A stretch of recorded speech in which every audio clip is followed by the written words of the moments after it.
Welcome to the Whiskey Brothers Podcast, episode 1040, 1040. I think that's an IRS form. I could be wrong. Eventually, all of these numbers mean something. Slade Ham, Jerry Wayne Longmire. We're kicking the episode off solo, ourselves, us, just solamente. We'll be joined in a moment by our September guest, Dave Lawson, Juan Villareal. They'll come on in a moment, but you and I get small moments to talk to each other now that we're not communing once a week. Yeah. It's weird, isn't it? It is different, man. I kind of missed knowing. For years of my life, Monday night was open mic night. And the laugh stop. Monday night just feels like comedy to me. You know what I mean? It's supposed to Monday be a night's night supposed to have something comedy going where on. you make shit. Yeah. You're supposed, and the reason being, I think. Do we have whiskey left in any of these cups? I'm gonna drink this one. Yeah. The reason being, it's usually one of the few off days for us as comics that we're not on the road performing, we're not traveling. It's the night you see all your friends. You come back and you commune and you catch up. And for the longest time, Monday nights were that here on the podcast, and we've moved it to twice a month now, which means we record once a month, which means we're just together less often than we should be. So these are special. This episode is great. Our road trips have been great. You're on TikTok murdering it, which is beautiful. You're on Facebook murdering it, which is I can't even pick a platform now. You're not even the same. It's not just one. It's all of them. What? It's crazy, man. The other day, some girl shared one of my videos to Twitter, and my Twitter account that I do not use. All of a sudden, I wake up, I've got 200 notifications Jerry on Twitter. Wayne's got I'm like, more Twitter followers than I do, and you don't use it. I know. It's astounding. I had to go start writing Twitter jokes. I was pissed. I was like, I didn't want to do this. Twitter is a hellscape. It's a place. It's a sidewalk. I hate it. It's a sidewalk you walk down while people drop pianos on your head. Yeah. It's just moving. It's don't do it. It's I hate it. It's just not for me. You have your solo stuff going on. Your feeds are immaculate, whether it's Facebook or whether it's TikTok. If you go through, it's a wonderful repository for all the things comedic in your world. And we talked about it before the show, but several veins. It's not just one. Yeah. They can see your stand-up. They can see your sketch. They can see you talking just kind of off the cuff. They can get to know who you are. I have a solo project called the Slade Ham Experiment. You can go; it's on YouTube. Go find it. But more importantly, if you come, stand up is what we do best. And I think this episode gives a little bit of a taste. We talk a lot about in this month's episodes about old comedy. Mm-hmm. And Juan and Dave have been around through the 90s scene of Houston, and Juan's never had a bad show, which is amazing. There's so many. There's the guys I looked up to though when I started. Juan's like one of the first comics I ever seen on stage, man, at Just Joking on Richmond. And we were talking, we ended up talking off air about the night he and I really met, and it's I wish some of this, we captured as much of it as we could. Yeah. It's a wonderful, wonderful conversation about comedy. It's always a pleasure to share the mic with you. And to you guys at home, we're drinking on this episode, as you'll see, the 1823 whiskey from Texas Ranger, the Rebecca Creek family. So thank you guys for the whiskey. We have other bottles of whiskey to get to. I know you brought some back from Kentucky. I don't know if any of it survived. That bottle looked very empty, but I'm hoping that some of it made its way back. Lots more Whiskey Brothers as we wrap out the year. We're going to have a Christmas show. We're going to have a show at the end of September. We're going to have Whiskey Brothers episodes as we move on. And let's get into this one with our guests, Juan Villareal and Dave Lawson on episode 1040. From Houston, Texas, the Whiskey Brothers.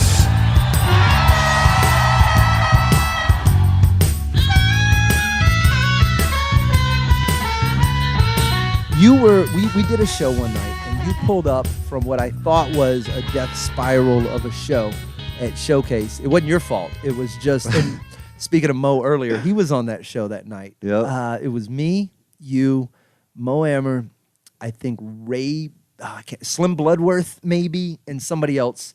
Anyway, I was in front of, it was a bunch of them, then me, then you. Then me, yeah. We had a heckler. Not just a heckler, a drunk woman who would not shut up the whole night. And I know, surprise.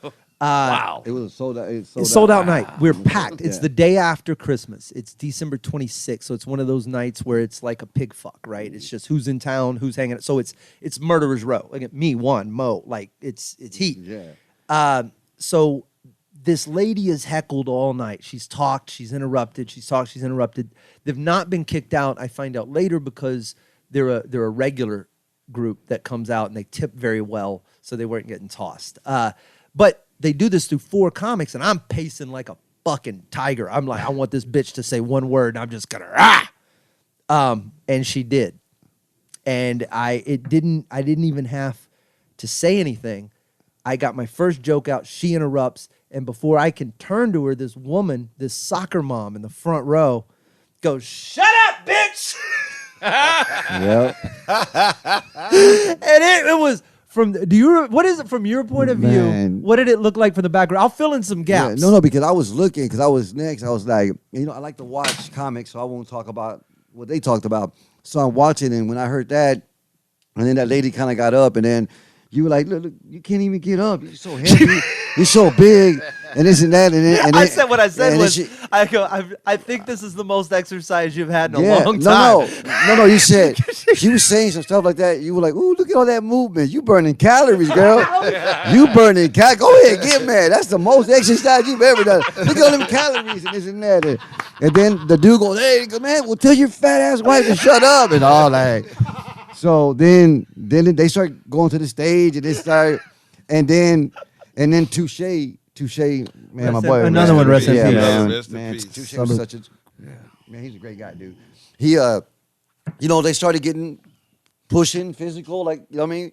And then Danny went over there, and I'm like, because Danny was like my dad, right? So I was 25 when I met him, so he did we talked a lot of times. So I'm looking at him, and I'm like, damn. So then Touche starts going over there, and I'm like, hold on, bro. Like, Slade did that. I'm like, don't lose fans or get in trouble or something because of that fucker. Like, that's his shit. Like, you stay here. And then I saw Danny kind of like, Danny ain't scared to nobody. Danny's also a second-degree black belt. Yeah. So Danny was like ready, but I'm like, okay. So then that's when I said, yeah. And then I went over there and kind of, we kind of got him out the door. Right. Whatever. And I remember that guy going, fuck, Juan, we came to see you, motherfucker. We don't even like him. And this and that. I was like, I'm sorry, bro. I can't be rushing the stage and shit. And they left. This fucker goes, all right, man, I got to go, man. and I'm like, no, do 10 minutes.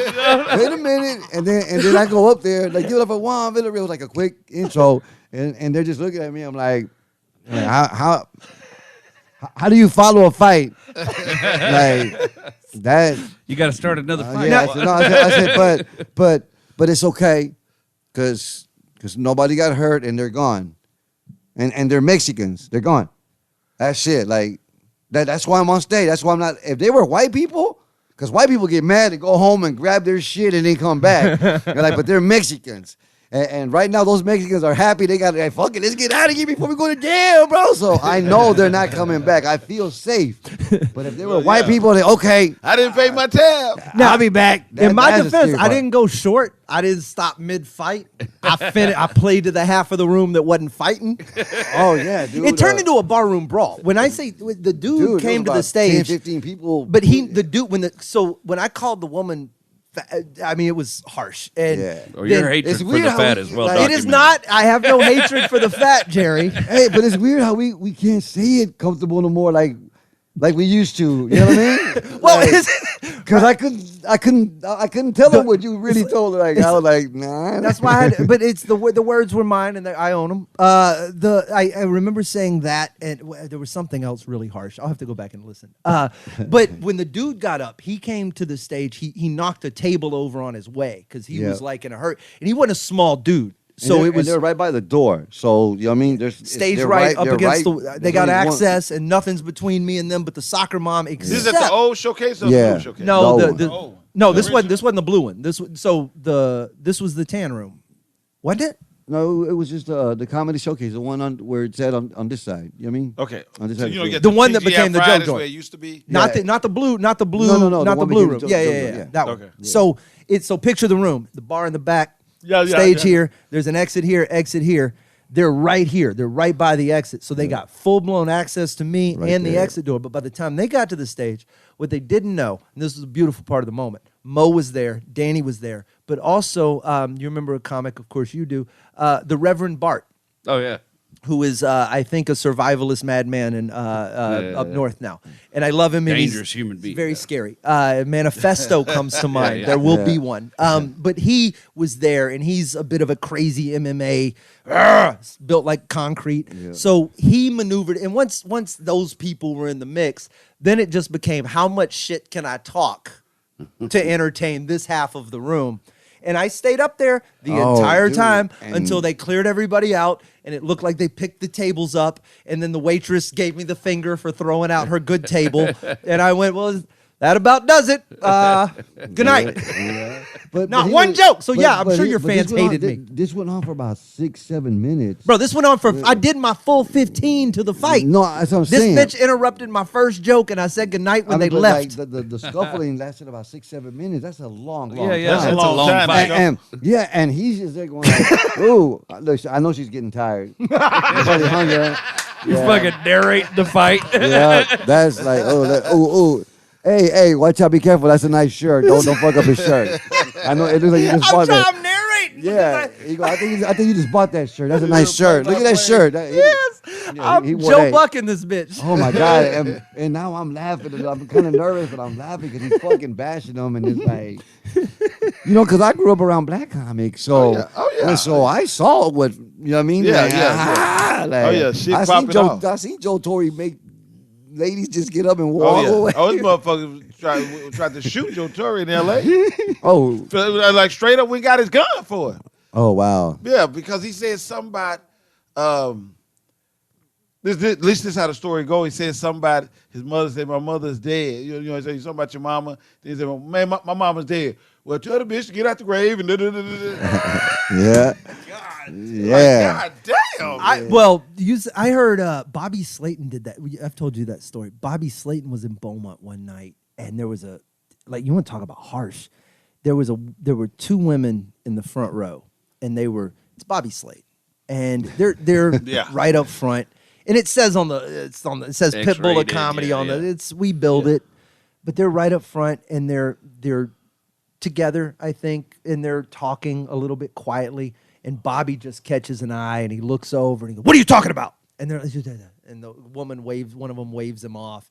You're not gonna wave me off on the fucking Pitbull of comedy. It says on the goddamn sign. What the fuck is going on? What are you fucking gonna fucking sit here and talk to my fucking show? What the fuck is going on? She's like, and he's like, what the fuck? And she's like, oh, no, we just buried her mom today. And he's like, what happened? She killed herself when she found out y'all were fucking dykes? And I just went, Jesus Christ. And I just walked right to the box office, and I just pulled out $40, and I walked right over the tab. I'm just like, you ladies have a good night. This is how you can leave whatever door makes you happy. Like a free drink on the way out. What do you want? Here's your money back, a little bit extra, and grab some Whataburger on your way home. I'm sorry. That's crazy. See, what happened was Rushion told me, McDonald, he's like, you're gonna make it pretty quick. He goes, you're funny, and then BET wants diversity. What was the pop moment? What was the moment where something went from you being almost in the condos with me and Dave? The second time I did BET. The second time I did it, after that the phones rang. I had a manager now. I had Vance, and that's it. I was getting paid. That's where everything changed? The first time, nothing? It was just kind of... No. The first time I was on tour with Chucky Duck and Bro, I was only making $75 a show. Okay, so before that, that's what I'm saying. How'd that happen? What was the pop between one going, I'm a funny Mexican dude, gonna hit some mics, I'm gonna hit the hip hop, and then suddenly... Well, I hit the hip hop. I was doing the Laugh Stop for a little bit, and then I did the open mic at the hip hop, but it was at the Ramada Inn by Cross Timbers. And then Rushion had a comedy competition, and it was funny.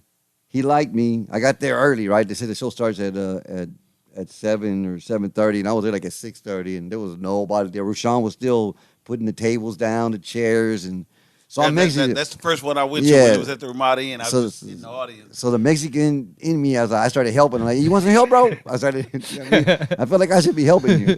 And he's like, so you gonna do comedy? I'm like, yeah, man, I'm pretty funny, dude.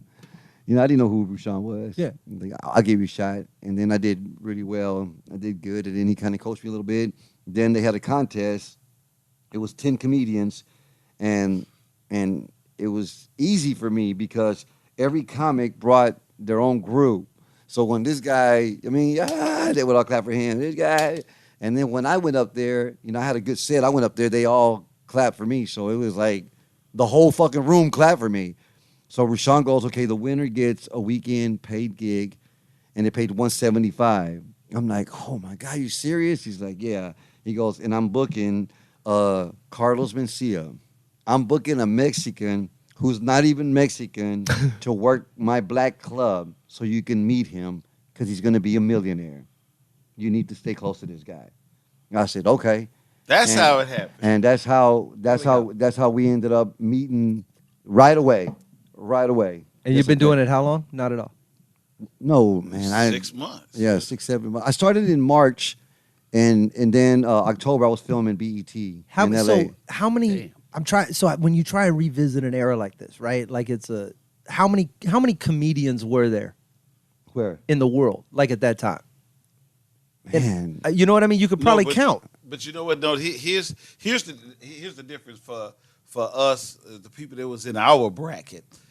Def Jam showed up, and that changed everything. Yeah. Def Jam came on HBO on Friday night at, I think, 10 o'clock.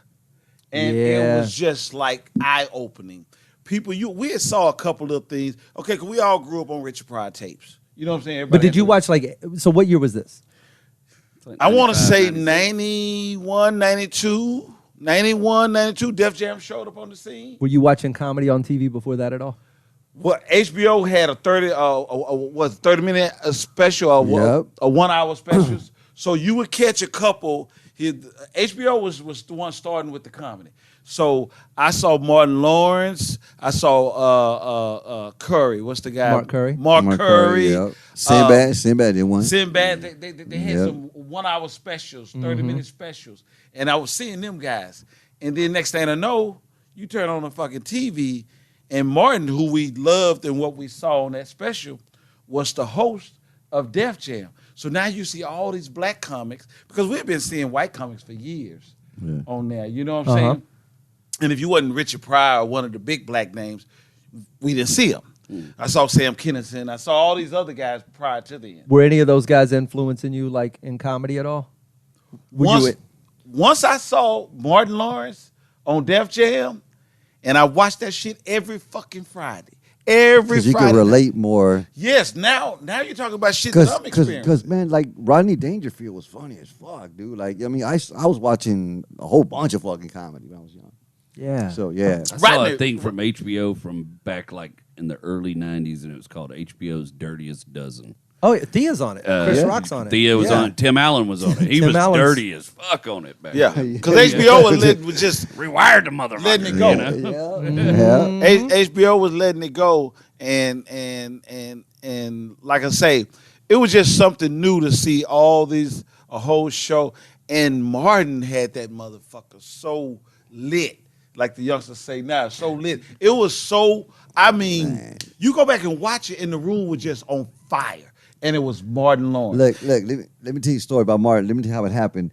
I'm in a room with Adele Givens and Bob Subner and Vance. So they had some auditions in San Antonio.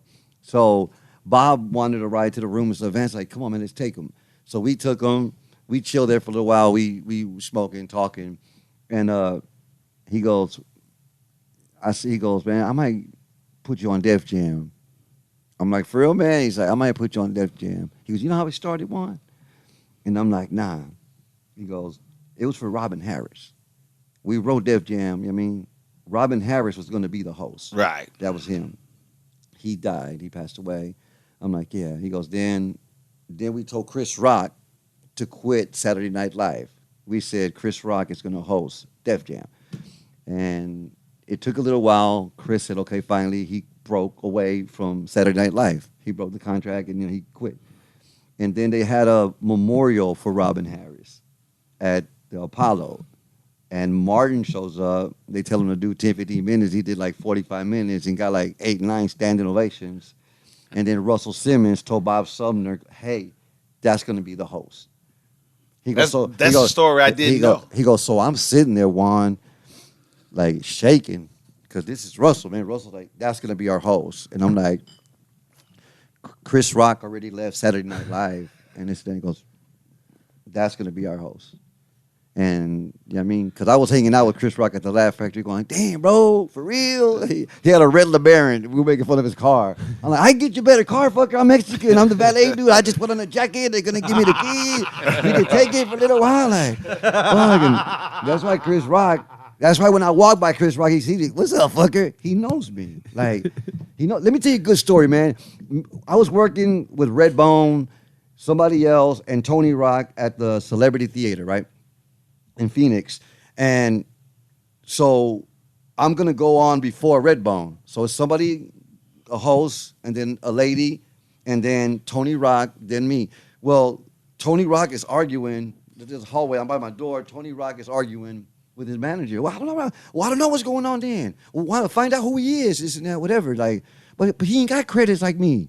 And this and that. So I stuck my head in there. I'm like, what's up, man? And they're looking at me. I'm like, are y'all talking about me? And they just, Tony's like, because he was cool with me. And he was just like, I like Tony. Man, I'm like, what's up, man? And then his manager goes, look, man, we just feel that Tony should go after you because, he's got a bigger name. And I'm like, that's fine. I'm like, that's cool. Bro, I respect you. I love you, brother, bro. Me and your brother cool. He was like, I'm like, okay, that's cool, bro. And then my manager showed up. And then Vance, and he's like, what's up, Juan? I'm like, hey, man, I'm going to go up next. Tell him to bring me up next. And then Tony, he's got a bigger name. He wants to go up after me. And Vance is like, he was like, no. I'm like, what do you mean? And then his manager goes, what are you talking about, man? Like, what he goes, he's like, don't do that to him, Juan. don't do that to him. I'm like, no. I know how the show goes, Vance. I'm going to take it. You know what I mean? It's gonna go bam, bam, bam, and then Tony goes, "What do you mean? You gonna what?"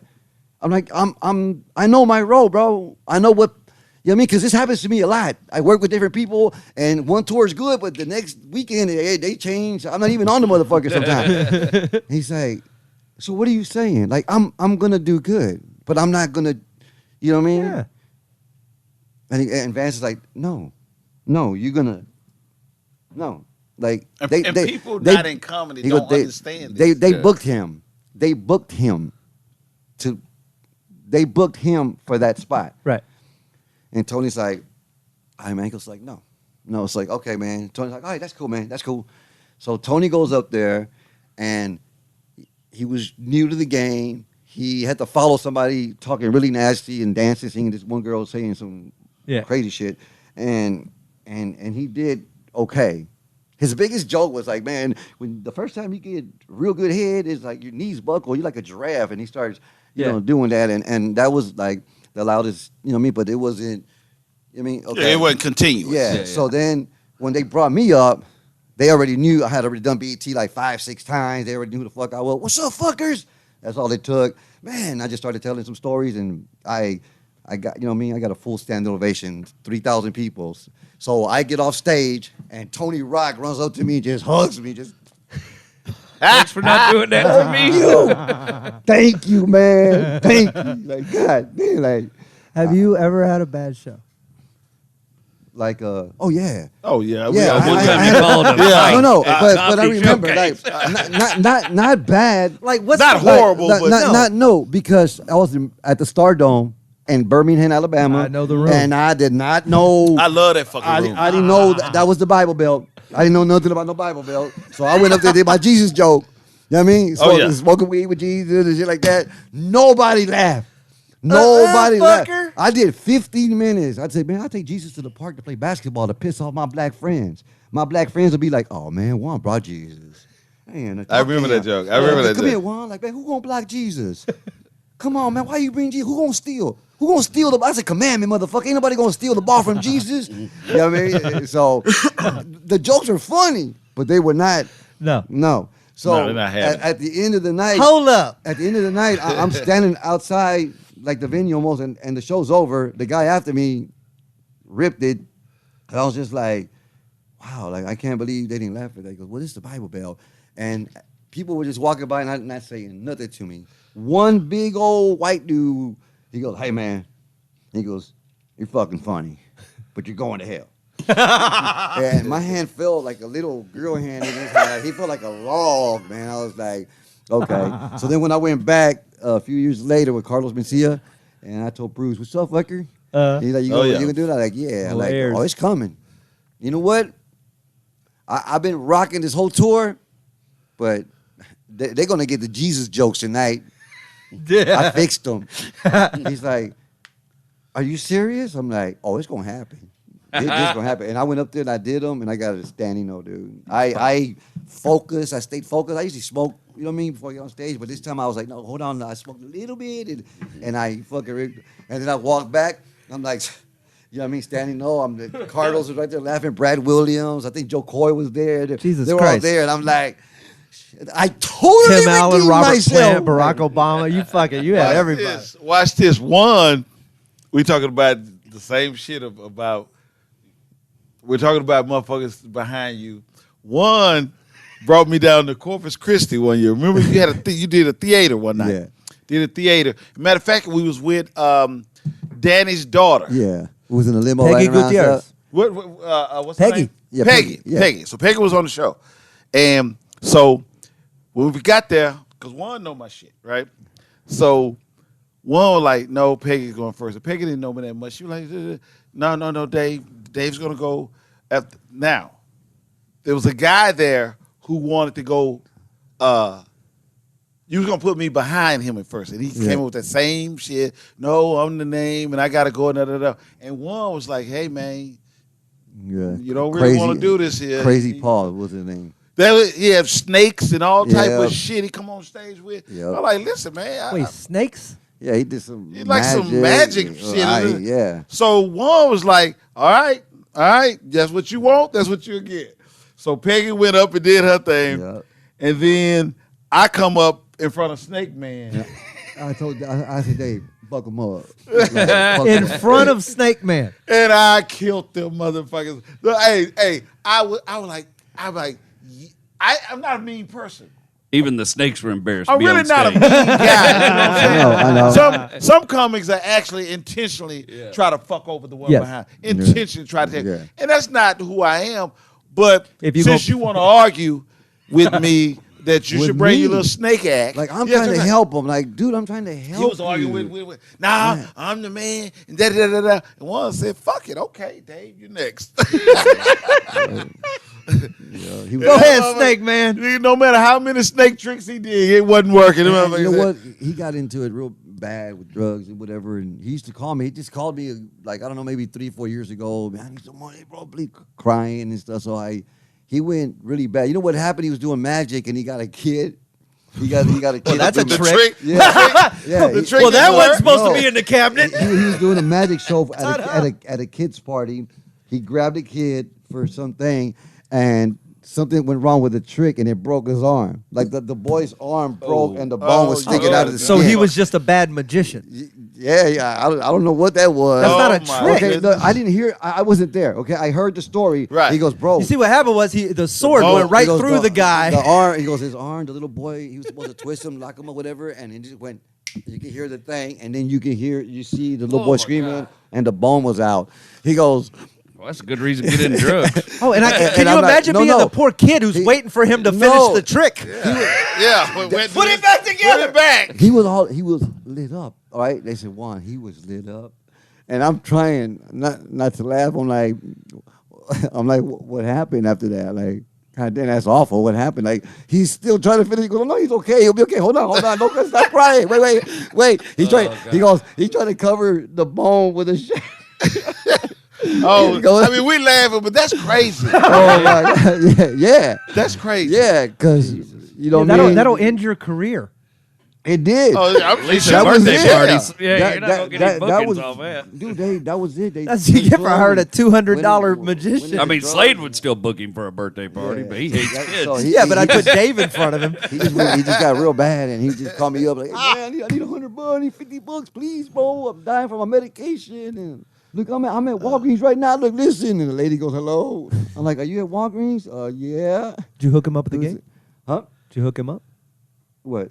With the $100? I sent them. You sent him some money, Look, but you didn't book him. No, he was going to work me again. Like, But just come open for me for a week. I'm doing a series of kids shows. you know what? Because a lot of people have helped me, especially like when I helped a lot of people when I was making 10, 15,000 a weekend, 30, 40,000 a weekend. I had thousands on me. So I was just, whatever. So when my parents got sick, I didn't think about saving money. I lost, I had Money dry up because the medical bills are a motherfucker. Yeah, and then you can't work, and then you got to send working. back your deposit and stuff. And I was set up to make 1.2 mil, man, because I was behind Carlos, and everywhere we went, people were going, "We want you, we want you. We're gonna, we're gonna do a campaign, Live Nation." He goes, "You're next, you're next." I'm like, "Cool, man, cool." So it's coming though. Let's get it now. They sent me some money. I got like 250,000, so I was like, oh, man. So I gave my dad 10, 15, 20, my kids, whatever. And then my mom got diagnosed with tumor, whatever, and then the money was gone, so I had to scrape it, borrow it back. I had to do stuff, whatever. But people were helping me. Life hit. Yeah, Carlos Life would send me, "Hey, bro, you good?" Like, yeah. "I fucker love you," and a check would come in. You know what I mean, he would just send 5,000 or send me another. We call it a nickel. Yeah. He goes, "Hey man, you get that nickel?" I'm like, "Yeah, bro." And then Steve gave me some money. Rushan, Damn, that's right. dude, Yeah. Arnez, DL, all of them fuckers were just, you know what I mean? Well, I'll say this. I don't think any of us. I called David not too long ago. If you might, David, I need 100, fucker. and then I forgot. He had to remind me, "Hey man, you got that?" "Oh yeah, man." You don't want to say it? Look, Because you know they good for Hey me. man, no. hey man, but you just I got forgot. it. Yeah, look, and then I did that. Like that jokes. I forgot who does it or somebody said it, whatever. I'm like, yeah, I got it, man. I'm gonna give you that little bullshit ass $100. That was my joke. That was your joke? Let me tell you. Bro, he got you for a joke. That was like one of them. That was part of my first joke. Yeah. Dude, I used to do a joke, and I see motherfuckers doing it now on YouTube. All over. I swear to God, one of my early jokes at the hip hop when we were going through our learning process was that you ever notice when a motherfucker borrowed money from you, how very becoming they are to you, very nice. Appreciative. Hey man, appreciate it. Hey man, my car broke down and the transmission. Can I borrow $300? And I'm gonna get you back. It's all real. The whole tone of their fucking voice is nice. And you give it to them, then a couple weeks went by, a couple months went by, and then you say, "Hey man, you got the money. I'm giving you a little funk ass money." Shit, motherfucker fucking with me about a little funk ass goddamn money. When did it become so funky? What funky when you borrowed it? Funky when you borrowed it. You didn't borrow no funky money. And me, like this year's been going good for me. I got deposits for next year, so things, and then my overhead, since I lost everything. Like we have 2 cars, they're not new. We got a nice apartment, it's not luxurious, but it's pimped out. It's like, you know what I mean? Like I got 2 Wi-Fis, I got 3 TVs. Nice on the inside. Yeah, like That's all y'all. This is you and your wife. yeah. So Ain't people, no raising kids, no, man. my They all gone son now? just moved at 34 years old. And he just moved. Now my wife can go to the kitchen without a bra and shit. She feels good because my wife's kind of, she's got a big, so to go get coffee, make coffee, whatever. Because Got to my get son- dressed the whole time. all the Yeah, time. oh, now, yeah. now it's like we're casting, baby. Let's get healthy. You know what I mean? Because we're gonna start making this money, and then let's have fun for the next 4 or 5 years. Like, because I'm gonna quit. I'm starting to stream some stuff, and I'm gonna put some things together. Yeah. And I really want to help comics, man. I really want to help a lot of comedians, man. We all got to communicate more and talk more and learn the game and like we can do this. You know what I mean? We can do this. Who's teaching the new? Who's because teaching now this new generation? people say they love each other. This is why I love you, man. I love you too, man. Rodney Bing, love you. Like, that's so cool. Even Joey Medina goes, "You know what, Juan? I love you." He's one of the Latin kings of comedy. I know Joey. I love you, bro. Joey's awesome. He goes, "I love you, bro. Like, you're such a nice guy. Like, because I remember you, when you were young and you were cocky, and I'm like, that's just how I had to make it." He's like, I did what I had to do to make it. I never fucked nobody or tried to, Sound like Tony Montana. Yeah, I never fucked no one who didn't have it coming. Yeah, no, I'm just saying, like, I was Remember not when a you were mean- young and cocky? You're not like, a I mean got guy, over man. that. You're like, I'm not young anymore. Yeah, like, Yeah. I just had to make It's it. He amazing goes, what- no, but what- he told me, he goes, but you know what, Juan? I see your post and then all this stuff with your mom and dad, like, bro, like you're such a nice person. But the '90s one, like I didn't really like him. Like, oh yeah, fuck you. Yeah, in the '90s, like in the '90s, it was fuck you. So do you feel some responsibility to teach this new generation? That's what I'm at. Like this new batch of comics. Yes, These you know what I did? This untaught group of Slade, whatever they are. You know, a lot of young comics book me to do their rooms and stuff like that, and it's cool. Well, they asked me to work the showcase. I mean, the improv. When I got booked at the improv for the weekend, they're like, "Hey, well, how can I work with you?" I'm like, "What do you mean? Like, a lot of people get chances, and you give them a lot of chances. How can I get on stage?" And I'm like, "Just ask me." He's like, "For real?" I'm like, "Yeah." He goes, "Bro, are you serious?" I'm like, "You want to go up? I'll pay you. Like, you know what I mean? Like, you can work with me this weekend." He's like, "Are you serious?" Then he told us, "I'll get both of y'all." And so they were really excited. They told their families and this and that. And man, they posted about it. And then I felt like a dick, Slade. I feel like I didn't know that it meant that much to them. I mean, it did because it's the fucking improv and it's going to be a lot of people and it's a great room. Think about it, and they're though. working with Juan Villareal. But I didn't know I was at that level because you know what I did? I got 6 every day. I got different people. Mm-hmm. Whoever hasn't worked that stage, like you want to work the club. That's what I did. like that. Where would you get that opportunity right now? Like if you're a young comic coming up, call it in Houston, you're in your 2nd or 3rd or 4th year, right? It's improv. Where would you get on stage that you could possibly be in front of 200 or 300 people or 400 or 500 people like the improv? Give me a scenario where you pretend you start today. Fuck all your history. Yeah. Juan, Dave, you both start today, and you know everything you know about comedy. You just don't have your resume. You're just a dude who's as funny as you are now, with none of your past. And this even goes for us. But like, what is the entrance point? Like, how do you get into the game and make it work? Where's your hope at seeing a big crowd? How do you do it? I would have to blow up on TikTok or social media or something. Yeah, because it's different from when when we came up. It was, "Are you funny? Yep. Are you funny?" That was your. Well, that's still the question, but it's and are you then- funny? Hang on. Watch Are you this. funny on stage? No, it Okay, is, no. Let me say this here because I can say this specifically. What the guy who books the improv told me, and we're cool. We're cool like that. So He's a friend of mine as Raymond, well. Yeah. I love him. Raymond, that's my boy. So I September never forget- 28th, me and Jerry Wayne Longmire, Houston Improv. Okay, boom. I'm there. Put me on that show. Watch this. Both of y'all want to come be on the show? Let's fucking do it. He told me, he came watch me one night. I was featuring for Ali, and he said, "Dave, this is my first time actually sitting here watching your set. I actually watched you. A lot of times, I'm doing this, I'm doing that, but I watch you. You're one of the funniest motherfuckers I've ever seen, and I'm gonna book you, but you have no followers." You have. He told me. Yep. He said, "There's a guy who wants to get booked on Thursday night. He has 28,000 followers, 42, whatever the million, whatever the number. He said, Dave, how many you have? I said, I have maybe 3,000. See, but I want you to know that I know you one of the funniest motherfuckers I've ever seen. But you have 3,000 followers. He have 50,000 followers. I'm gonna book him before I book you, and that's just the nature of the business. It is what it is. And I'm like, you my boy, and he still at least twice a year he give me a night. Yeah. Because he know I'm funny. Yeah. He know I'm funny. But I learned that shit from him. Like everybody says, TikTok's a young man's game. And then one night I see Juan on Facebook, like, man, I'm getting all these gigs off TikTok. And I was like, God damn, I'm headed to motherfucking TikTok. And he's got more followers than me now. He's got more followers than God. How? So are you still at it? Yeah, but I got in trouble on TikTok.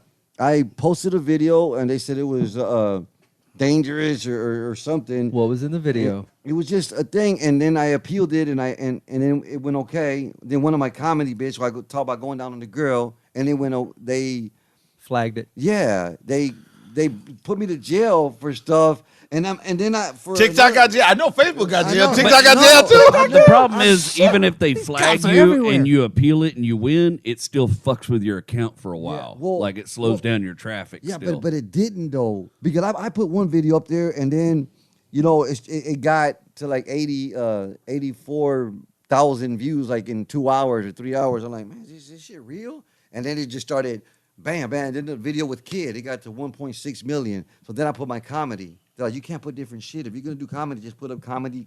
You got to keep doing the same thing. You can't be doing a whole bunch It's of. just people pretending they know what's going on. Yeah, exactly. Nobody knows. Nah, Nobody knows. bro. Because I Be post funny. a video and they Shit just. keeps changing. It changes every day. Yeah. Jerry Wayne Longmire's got the best grasp on it of anybody I know in the real world. He doesn't know what the fuck he's doing. No. So Ain't got a nobody clue. knows. It's No. all made up. Yeah.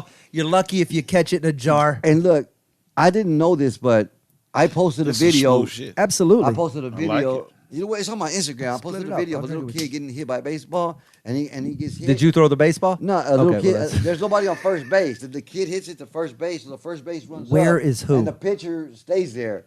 So he looks at the kid running. He just throws the ball and it hits him in the face, not hard. And the kid goes, and he falls. And then the music. And plays, you got in somebody. trouble for violence. Oh, dude, it got that got me 2.4 million views in like 18 hours. Jeez. Wait, and then, so where was and where'd I had, you- and then my likes went up to almost 2 million likes. Where'd you get the video of the kid getting hit with the baseball? Oh, on Instagram? On Instagram? I just, you know what I mean? I Right. screen recorded it and I put it on And then there. put the song with it, and then Yeah, but they said it's a danger or something like that. It's bad. But it's on Instagram, on Facebook, and I still saw that same video on TikTok. Somebody else has it. Look, I just went, they put me in a jail, I guess, TikTok jail, for my birthday, January 14th. They made me a little cake, and I broke it, the chocolate cake, and there was a little bag of butter in there. But I didn't show nothing. The cake just says smoke one. So I just got out Wednesday for doing a week in jail. January? What? From January? No. you get 9 months for weed? No. Your birthday was in January. No, my It's that, Texas, bro. No, that video. Where'd you post that video, Magnolia County? That video is 9 months old. That video was 9. I had one of mine get nine- flagged after 6 They months. just caught it. Not 9 months. No, it's like somebody's going down, Somebody looking at my reported it. shit and going, Yeah. And sometimes they flag it before they even look at it. Like they don't even look at it before they. The animal science videos where I Where you made the talk little about clips where dicks. it's just stuff me talking about animal stuff. Those have been on my TikTok since I made them, and no problem. And then like a month ago, so one of them popped up and they took it down and wrote me all this stuff about account violation and all kind of shit. So I don't buy views because you can buy them. I don't yeah. buy them. Right, yeah. Well, those aren't. I good wasn't- nobody views was and there's accusing no you. interaction. Look at my likes right now. I only got 600 because I didn't know when you delete the video. Right, 630. So once you delete them, those views go away You too. lose it. Like, Yeah. All of that. So I had 2 So million likes. you had too many. Get on the mic. So the Yeah, I had 2 million likes, and look, this Now is the they're gone. video. This is a video that they said nope, I could lose everything, and it's got 6.7 million views. It's 8 seconds long, and what look how happens funny in it 8 is. seconds that because the guy throws a possum? Wow. Yeah. But that's animal violence. Juan, you ought to know that you can't No, throw a but- possum. but- Bro, but you know Yeah, possum yeah. throwing rules. You But can't look, talk about their dicks or throw them. Listen, let me But explain it's on- something. But it's on TikTok. I understand it's on TikTok, but you got to understand, you're the one who clicked agree to all that shit when you signed up. You just scrolled all the way to the bottom. You didn't even look at the paragraph that said you can't throw possums in a video. That's on you, Juan. Nah, That's man. on you. That says you can't open your birthday didn't cake and know? throw possums. You Look clicked at it. agree, Juan. Look how funny that is, bro. It's hilarious. It makes me want to go get a Look possum. at that dirty ass refrigerator. I know. I That's what I'm know. noticing. Look at that dirty. Dude, Every time I look, watch that video, it the- gets worse. The comments say that what is that in the back? Is that really a refrigerator? I'm like, Yeah. yeah, like Well, look at back that- then we call it an ice box. But an icebox. So I don't buy no views. I don't because you can buy them if you give them 100, 200, they'll throw in extra. A whole, Right. So all my I'm stuff going to is- hear this possum getting thrown in my sleep. So I'm Just on a little, I know, man, because when I be editing stuff and adding the captions, Yeah, stuff, people hit you up on Instagram all the time. You want to buy more views? You want to buy more followers? Like, no, man. Are they going to buy tickets to a show? That's all that These matters. bots you going to no. sell See, me? now it's easier because you can pick certain locations where you want Right. it to air, whatnot. Before you buy views when they first came out, and people from Indonesia and Switzerland, Yeah. people that you know, what I mean, they're You just got- I don't know. going- Why are all of my followers' names in Arabic? This is exactly, dude. not what I expected. All right, we got to wrap this. Thank you guys for hanging out. Any other stories you want to? We're not. We're only done if we have to be. Yeah. Any stories you want to get out that you haven't told on the podcast, Juan or Dave? Anything we've missed that you remember from our history? Yeah, I want to let people know that I didn't really stay in the condos because I was getting paid, man. All you young comics, I learned the game because look, I was a That's hustler. what his right? next special gonna be I called. was- Not a condo comic. I was hustling. Danny, I would ask Danny to do 5 minutes, and then I made these little buttons, these little fucking buttons with a Mexican cutting grass and a red line through it. It said, "Not all Mexicans cut grass." And I would go on stage, look, man, buy one of my buttons. It says, "Not all Mexicans cut grass," because I smoke it. And they would laugh. I'm like, buy one of my buttons because these are good. They're better than alarms and the club. Like, buy one of my buttons, put it on your dashboard, and nobody will fuck with your car. Because my cousins are the ones that really be doing shit right here. So, but I mean, they'll go. I remember. Juan had something different every time he showed up. And look, Yeah, I saw Juan sell slip of paper. That was the original merch. Bro, I saw one sell a special. That didn't. it didn't even happen yet. Yeah, I sold He slip. was doing the original merch. Yeah. You got some merch. Yeah, I got a whole lot of merch. I saw the dude sell $500 worth of IOUs one night for a CD he hadn't made yet. I was like, God damn, Genius. this son of a bitch is brilliant. Hey, you know what I want to Hey, say? and then I had to play it off when they came and be like, hey, man, I bought that DVD for $20, bro, and I never got it. Like, Juan was at the showcase every night. serious? He'd have about $120 Are you worth of serious, 40s man? in You his didn't pocket. That's like you like the third person that told me. They'd just come up, he'd peel off $40. Let me call my people. No, give me your address. Let me, I'm gonna send it to you. Give me your address. And they would send me 2 more. They would give you more money. They're like, okay. Hey, I want to say, hey, you know That's crazy. Look, Slade, this is how lucky I am, bro. me 2 more. This is how, yeah, because this one guy, I'm like, I'm gonna send it to you, bro, myself. I'm He gonna goes, sign well, it. well, give me 2 more. I was like, all right. Okay. Motherfucker paid $80. If I That dude, he must. stole $40. Hey, but you know how cool, I mean, how That's the lucky one I dude am. sitting there Look, like, look "Fuck how Juan." lucky I am. I do shows in Houston, all over sometimes, whatever. People have those slips. Yes. They're like, will you sign this? I'm like, you know, they got me for that DVD. Like, I paid to get this, and they got me. That's why nobody, you know. Bro, somewhere out there we heard the story, bro. is a poor production company that does not exist. Just sign it, like, bro. My kids will be like, "Hey, Dad, how much they paying you tonight?" Like 1,000. That's it. Like, yeah, we need to sell some slips. Hey, let's go to Kinko's, and we go to Kinko's and make somebody chop them up real quick, and I put them on the table, and I would see a line of people like, oh my God, it'd be like 80 people giving They me got my $20. money too. Who was? It was them other motherfuckers productions. them motherfuckers over there. That's why I told Danny, I'm like, how much those guys made? He goes, no, they're just working on material. I'm like, well, can I borrow your room? Like, what if I sell tickets? Because my family wants to see me, and I got friends that want to see me. So can I borrow your room? He's like, to sell tickets? Like, to do comedy? I'm like, yeah, I'll bring another comedian. You were jamming that room And back he's then. like, this is 94. I'm like 2 years in. He's like, okay. And then, I you know what I mean? He's like, how's it going? Like, it's going good. And then like a week before the show, I was like, how's the show going? Like, well, we don't got no more tickets. So Danny's like, what do you mean? I'm like, well, we sold all of them, 220 tickets. And people still want some, but you said it only holds like 220. He's like, you sold all those tickets? I'm like, yeah, at $10. He goes, so we're going to have 200 people. Like, yeah. He goes, I need to know for my staff, Juan.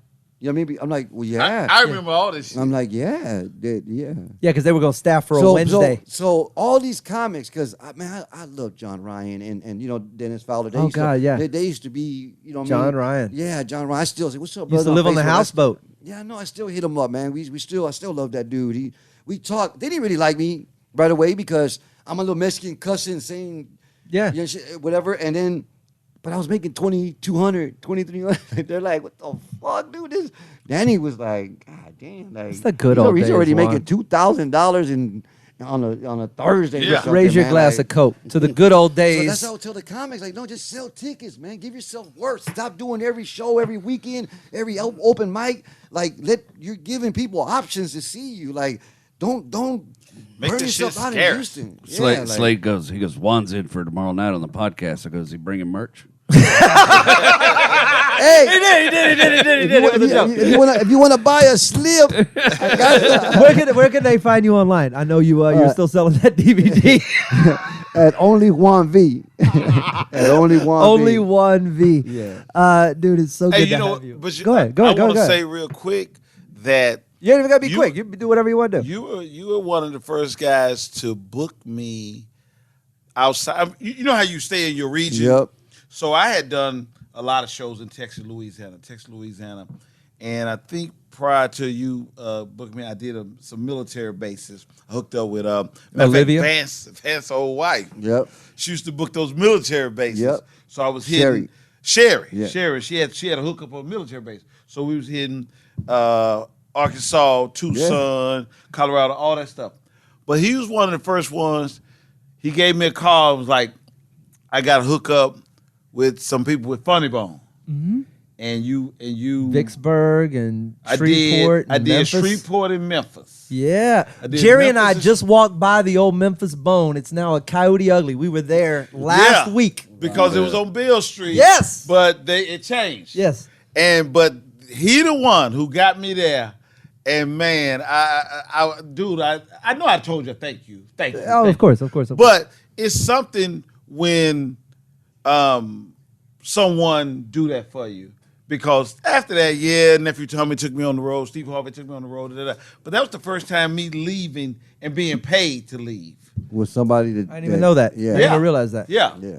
Going there for Memphis and Shreveport was the first time outside of, I did some Regional Charles, shit, though. Yeah. and, Yeah, regional stuff. Did some Dallas and shit like that. And we were talking about fucked up rooms that he'd never been in. This some motherfuckers brought me to Dallas. And you nobody, because you said you doing South Oak Cliff. Mm-hmm. You know where the Redbird Mall at? Yeah. Let me tell you, them motherfuckers. This is when you had a fucked up. That's right at the end of Peabody. I'm gonna tell you, I'm doing a show for some little drug dealer dudes. And they were cool. Some of the best motherfuckers I know sell drugs. Yep. Yeah. Okay, good people. They just can't trust them. But anyway, But they'll come through on a Thursday. they cool. It's just other shit you got to worry about. They put me up at a Ramada Inn, and we already know anytime the motherfuckers say Inn, you may be in trouble. You know that if the door faces out, Yeah. that's a rule. The door got to face an inside of a building. The motherfucking car pull up when you know it's problems. When every time you look up and there's lights coming to your fucking curtains. Who is this motherfucker pulling up in front of my door? And that's where I was at, and it was in the hood. It was in the motherfucking hood. I was like, okay. And I told him that night when I got there, I'm supposed to be there for 2 nights. I said, the show is over if I got to go back to that motherfucker where I'm at. It's over. I'm not, player, with my bad. Y'all put me somewhere else. I don't give a fuck if y'all don't pay me for a show. But safety is paramount in this motherfucker. No, they were killing motherfuckers in the parking lot. No, I know. They were killing people in the parking lot. Safety is paramount. That's why me. I grew up pretty quick, and I was, you know what I mean, like Never had to deal with that shit. Nah, and bro, I- you ain't ever walked over a dead body on the way to your hotel room, Oh yeah, I stayed in some places, but on my own. but not for comedy. Nah, I know your life, but I mean, would like, take off, and you know what I mean, like my man after the show, and I'd be like, I'm gonna go. Juan, because we're gonna go find a club that still has a condo, and me and you are gonna go play that bitch. We gonna get a hotel room Friday and Saturday, but Thursday, me and you gonna spend one night. I just thought about something. Man. That weekend, the first weekend was in Memphis. You booked me with Rudy Rush. Keep this. Rudy Rush. Rudy Rush. Yeah, I did. Yeah. And Rudy Rush is the headliner. Rudy Rush is the headliner. I'm the no-name guy, but I'm funny. But I'm no-name guy. Rudy Rush is the headliner. I get there first, and they have the condo. Well, hey, ain't nobody gave me the rules. I went to the big room. Rudy Rush shows up a couple hours later, like, hey, what's up, dude? Hey, what's up, young day? He went to his room. Say, man, I think you done took the wrong guy. Got me on a twin bed in Hey, this bitch. you know who got me like that? Big Ed. Big Ed, Matt Go Lightly got me in Shreveport. In Shreveport, Big Ed got me in Shreveport because Was that the one that Cactus was staying in? I think so. Okay, so God, that there was a fucking condo in place. Shreveport. Fuck, And bro. you'll remember this. They There had was one TV. It was Not the same just- color, Funny Bone. Yeah. Yeah. Same club. So they had a condo that was, when you went in, the room moved. A couple of times it was decent. An old wood beamed, like old school The apartment. time I went, it was like in a garden style apartment complex, Yes. and it was garbage. Okay, that one was And garbage. that's the one Had Cactus the- was living in. Okay, so that one, I was there with McGrew, Steve McGrew, So- me and Steve McGrew. we went in. This was this was not the garden one with the big window. This was the second one, and it had 3 bedrooms. The master, which was Cactus, was the door guy at the Shreveport Funny Bone, and he was a big old ex-strip club DJ. Like, he was just that dude. Right. So he lived in the condo, and he had the master bedroom, and there were 2 other bedrooms in an apartment. So you Yeah. can imagine how Right. quickly they get small. Yep. I'm headlining. Matt Golightly is my feature. Matt's out. You know, Matt's out with. He's always out with Fluffy a lot. Yeah. Rick Gutierrez. That Matt. So he comes in to feature, but he brings his fiance at the time, and they come in before me. Same bullshit. Walk down the hallway. Realize that Cactus, the cake pan, whatever his fucking name is, the door guy, has the master bedroom. Then they walk down the hallway and they look at the other rooms and they realize that one of them has at least a full-size bed in it and a dresser and a mirror. Right. And it looks like a person might live there if they were destitute, but they could pull it off. And then the other room looks like a prison cell that has a small... The bed is this wide. It's not full. It's like whatever half full is, like a cot, and it's got one sheet on it, and then a light bulb dangling from a cord that's not long enough to hang yourself from. It's terrible, and you got to sit in the corner and get the Wi-Fi. And man, well, I brought the fiance, and I thought it would be fine if you're not a pro. I was like, you're buying every goddamn drink and meal. The whole weekend is all on Matt's tab. And I had steak at the Blind Tiger and then got shrimp. Fuck you and your full-size You bed. know what? Me and McGrew was I still sleep drinking in a then. Starbucks. You know And what? We were sitting at the kitchen table drinking, and that dude Cactus come through there, and he goes, "Well, it's about lights out time." and McGrew just, McGrew's kind of a Fuck you. motherfucker. McGrew just kind of looked at him and like twisted his head like a dog, and Cactus goes, "I mean, it's lights out for me. It's lights out for me." Yeah, you better get your ass. You know what? I did stay at a condo one time, and it was with Rob Mungle, and I brought. I was dating a girl one time, and my 3 kids. So I told Rob, "What's up? Hey, I didn't know you were gonna be here, bro. So I brought my whole family." Why you used to bring those fucking kids? You ran up speaking of Tony's old club. That's why I remember you only played Tony's once. I think I brought you back, but I can't. You played my room maybe one time. But Tony was like, I can't bring him back. I go, those fucking kids ate so much at the bar. He goes, it cost me more than one.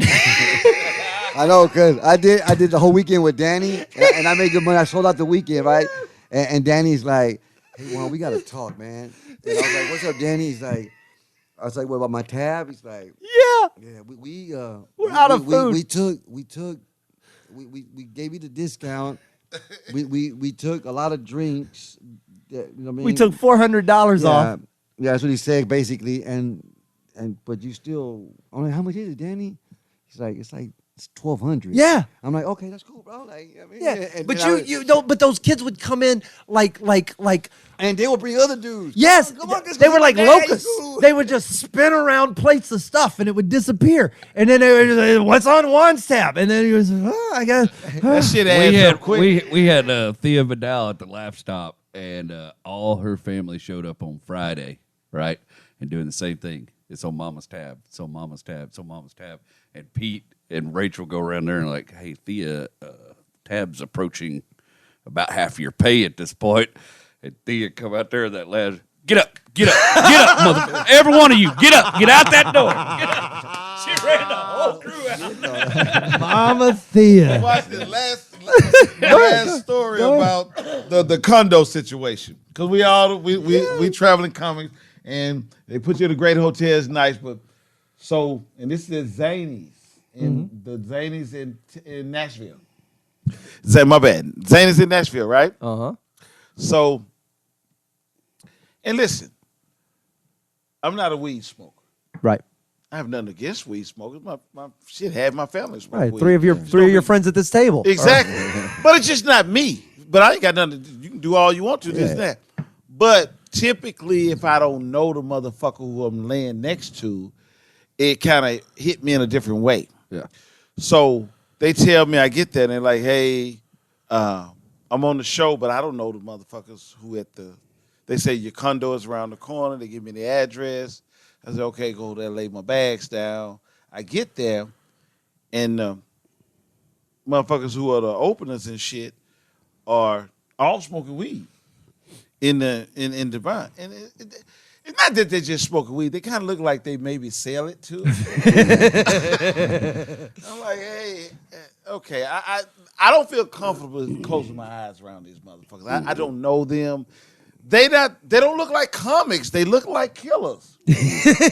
And nobody tells you nobody talks about the fact that we get paired with strangers. Yeah. Strangers. And I'm not going to close my eyes around these two motherfuckers right here. Yeah.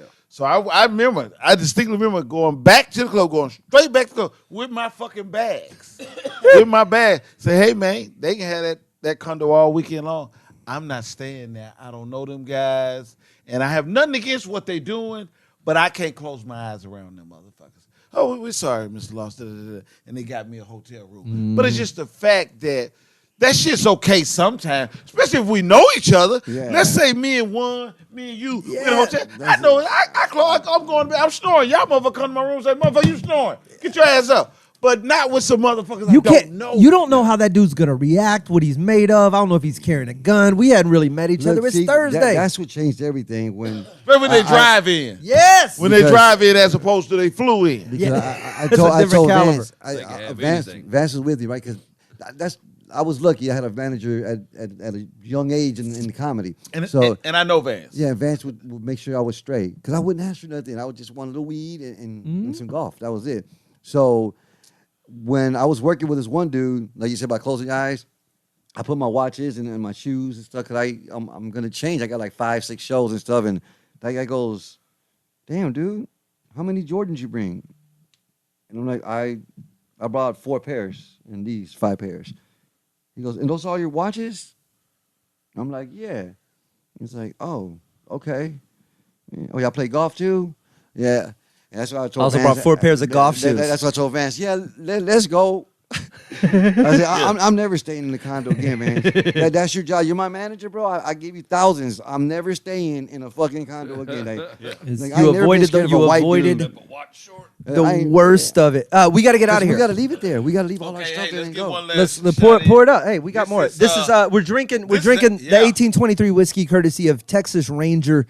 It's a blended, but it's fantastic from the Rebecca Creek family. I think we're not just bluffing here. We've actually drank the whole box. Yeah, and I'm not on the payroll for them, and this shit is yeah, right. We're not either. This is all smooth. It's good. So to that one, where can you be found online? Only Juan V. Only Juan V. Yeah. And you were recently, if you want to point people that direction, you did Ghetto Boys Reloaded, Yes. the podcast with them. Oh, I saw that. Brad's, Good, how's good Brad? shit. That's my dude. Is he Yeah, doing man. well? He all right? Who? Brad. Oh yeah, man. He's good? Yeah, he's good, man. We did the Noomchucks and stuff. It was Christ. It was an Hit experience. himself in man. the nuts again. 'Cause we've known each other, but not really hung out together. He's like, and, he's me and him are like, anyway, don't matter. Oh, for real? Yeah, that's like my dude. Man. You were just up the street. Yeah. Yeah. So anyway, go catch his episode, Ghetto Boys Reloaded. Dave Lawson. Motherfucker, we got to hang out more. Let's do a show. You know, Here's what I want to do. What Rob did was good. Everybody get together. The Laugh Stop reunion was Yeah, fantastic. man, but it shouldn't just be the stop. It should be the old guard. comics, the old comics. Why don't we call who's running the secret room? Or Secret the group? ride, We can do whatever we whatever? want. I can get a, Why you want to go do a show? Yeah, let's do an old school show. And just tell them we take Let's it slow over down. tonight. Let's we do take it. it over tonight. Let's take it. You want to take a night and we'll just. Let's do it. Let's film it and fucking stream that fucking. We chop that shit up. I'm serious. Now we I'm gotta dead put- serious I'm because serious, I'm in if you're in. I'm in. This sounds like I'm a in. blood Like I said, blood I'm pack. in. Grab your Damn coat. time. There you go. My man asked me to come through there, but I was like, okay, So let's make it happen tomorrow. Let's do it. We'll put a show together. September 28th, you can catch me and Jerry Wayne at the Houston Improv. Tickets are on sale. You can go to sladeham.com. There's links over to all of that. Improv TX is the website if you want to go straight to the Improv. Juan, Dave, you guys. Hey man, before I go, Yeah. I gotta say this. What you did for Andy Huggins, dude, Oh, I give brother. you Well, yes. a million respects to you. Yes. Kudos, like I love you. I love Andy. When we Thank jump you. off air, I'll show you some footage. Like, thank you so much, man, for doing that for me. It's overdue. Septuagenarian, 72 years old. He's been doing comedy 45 years and hadn't recorded a special. It felt proper. I'll show you. It's going to be he's one a comic. and He's we're a real comic. He tells you how he's working on the joke, how it didn't work. Like, One, I love that. He's shit. he's a machine. I And know. we're gonna land this. We're not just gonna finish it. We're gonna land it on something big, and the world's gonna see him like we. I'll help as much as I can. Hey, and I'm yeah. The only reason why I didn't show up because I had a show that night. No worries. I remember seeing it. And I was like, this Yeah, it is was fucking full. It real. was We sold out. did. It We was- sold out the Heights Theater. It was a 5-camera shoot. I mean, it was amazing. Yeah, bro. I'll show you the footage. It looks I sat great. in the I'm crowd like a excited. fan and just loved It's it. Juan was there. There was so many. Because, like I say, I've met him and we've talked a few times. I don't know him like you guys know him, but I met him and I'm like, motherfucker. He's a legend. He comes Yeah. from the same stock we do. It's Yeah. you know what I mean? Just killing in front of crowds that I don't drove know him back who you from are. Austin one time, and I'm like, "Hey man, I'm gonna play some Tupac," and I went to hear you go, "That's fine, Juan," and I'm like, Play whatever you want. You know, I'm about to stop. I had to mention one. Well, he's rest in peace. He's gone, and you know him because we worked with him, and they know him, but they haven't worked with him like us. Motherfucker, Rodney Winfield. Hold up. Let me tell you something. That may I be the know. funniest motherfucker. Let me tell you something. We, I did one show down in either Lake Charles or Baton Rouge, one of the Louisiana cities we was going to, and we was in the car. You know how you driving up I-10 and you passing up all those refineries and all those little shit. That motherfucker in the back seat. The fuck is this? It look like motherfucking Gotham City around this bitch. This Batman. Man, that motherfucking dude was so motherfucking funny, man. God. He don't get the credit. He really don't get the credit. The amount of people- Rodney Winfield, rest in peace. Yeah, We have lost. Incredible talent. Bruh, Incredible. I'll drink to every one of them that's gone before us. And the ones that have been forgotten, the ones that have made it, the ones that haven't made it, the ones that are yet to make it, the ones that are making it right now. This is the Whiskey Brothers podcast, a very cool 2-part episode with Juan Villareal and Dave Lawson. Jerry Wayne Longmire and myself hosting the front halves of these. We appreciate you for sticking around. All things Whiskey Brothers, usually you can look up Praise Whiskey, but we're on there individually. Jerry Wayne is on TikTok. I have a solo podcast called The Slade Ham Experiment. You can catch that on my YouTube. But more importantly, find my guys, man, the people that come on this show and joining us. Juan Villareal, Dave Lawson. We are going to do something at the Secret Group. We're going to set up a show, whether it's there or elsewhere. We're gonna just have an old school night where we all come in and hang out and throw down like bosses. And it's no chumps in the green Boo room. night. It's We're gonna have a good time. yes, just us. I'll rent the condo. God damn, his kids are gonna eat all the food. Bring the booers. We'll have a good time. I live in Pearland. I'm driving home. It's all right, but you got to follow a guy with a saxophone. So we'll see you guys on another episode soon. I believe in good whiskey, and I believe in good times.